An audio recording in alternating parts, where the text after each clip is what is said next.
Hey, Brian Young here from BustProofBusiness.com.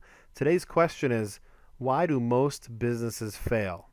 I just read a statistic that said that 50% of businesses will fail within the first 3 years. But then I was just looking, I was doing a little research online. I went over to Forbes.com and I saw an even more startling statistic that said that 96% of businesses will fail within the first 10 years. Now, that's a pretty alarming statistic. Because I know a lot of friends, I have friends and family and people that I've met on the internet that are leaving jobs, leaving corporate America to start their own business.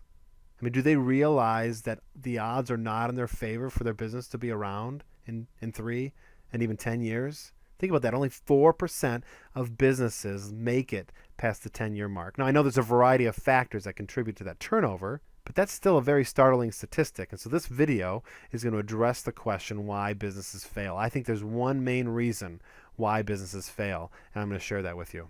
Robert Kiyosaki wrote the book Rich Dad, Poor Dad. He also wrote the book Cash Flow Quadrant. And in this incredible book, again, if you haven't read it, I'd highly, highly recommend that you do. He breaks down the way that you can make money into 4 different quadrants. So there's 4 different ways in which you can earn income. And at the same time, depending upon how you are wired, what your core values are, every individual kind of gravitates to a different quadrant. Now you can make money a variety of different ways and from a variety of different quadrants, all 4 or a combination of a few. But ultimately, depending on what your core values are, you're going to gravitate to one quadrant more than the other. So the first quadrant in the upper left-hand corner is the E quadrant. The E stands for employee, which means you have a job. So you work for somebody else's business, and you're trading essentially dollars for hours. So you put in the time, the productivity, according to the criteria of your employer, and they pay you either hourly or salary or on some type of commission. But you're working for somebody else's business. So the core values of somebody in the E quadrant would be they're looking for that safety, they're looking for that security, maybe they're looking for the health benefits and the insurance that makes them feel safe. And I think this is the mantra of our culture is go to school, get good grades, get a college degree, and then go out and do your best to find a nice, big, stable, profitable corporation to work for.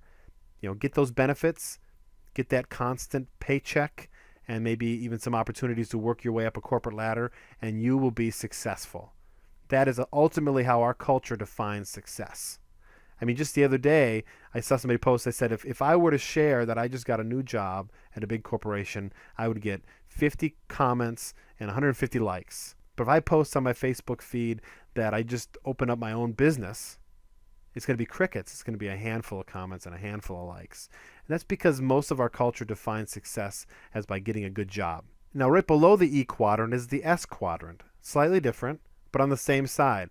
Now, S stands for self-employed. You don't work for somebody else's business. You have a job, but you own your own job. You're your own boss. Now, the difference between the E and the S is that, like I just said, you work for yourself. You still have to trade dollars for hours. You still need to put the time in to be able to earn an income.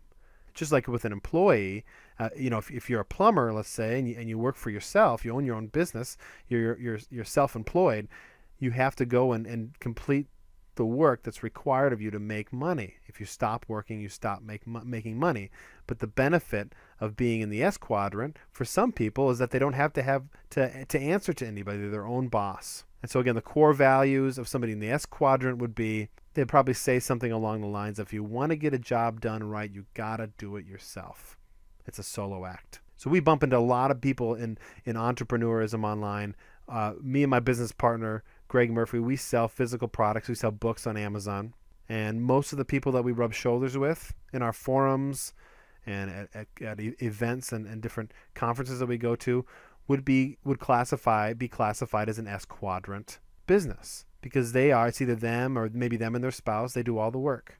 They buy the products, they package them, they ship them off to the customer, off to Amazon to be fulfilled by Amazon. They are the solopreneurs. They are the solo act. They own their own job. In the upper right-hand corner now is the B quadrant. That's the business owner.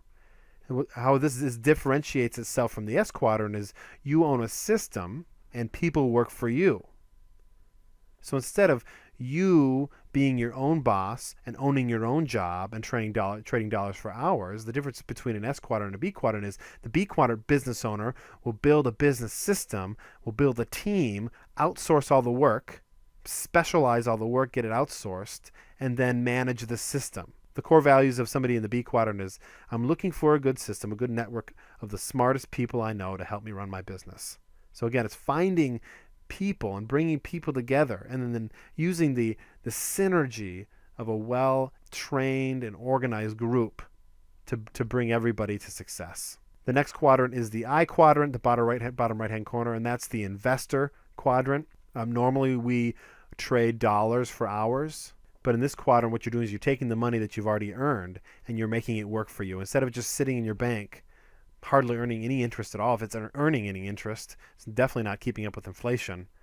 You're taking that money and you're putting it to work for you. So it's going out there and it's multiplying itself via passive income or residual income. And that's typically like stocks, bonds, mutual funds, that sort of thing. And the core value of somebody who maybe gravitates more towards the I quadrant is, I want my money to work for me, not me to work for my money. So if you want to avoid burnout, I would highly recommend, and also Robert Kiyosaki would too, that you build a bust-proof business, that you organize your core values to point the thrust of what you're trying to do in life toward the B quadrant. And the benefits of this is you build a self-sustaining system. I think burnout is one of the reasons why all these businesses fail. I mean, I know so many people that have started selling physical products online, and the novelty and the excitement is there. You can just feel the energy. But then after a couple of years, the novelty begins to wear off, and they realize that this is a lot of work. This is a legitimate business where you can make some fantastic money, but at the same time, there's extra levels of stress.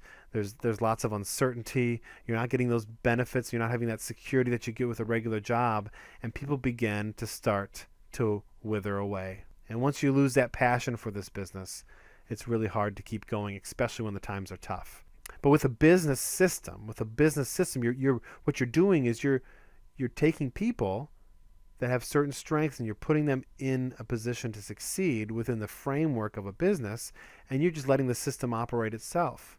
Now, there is some direct involvement in it, but it's much more passive. It's not necessarily dependent upon your ability to put in hours. Ultimately gives you that opportunity to have the financial and lifestyle freedom that you really, truly want. And that's what we're all about at bustproofbusiness.com. If you haven't been there, I highly recommend you come check it out.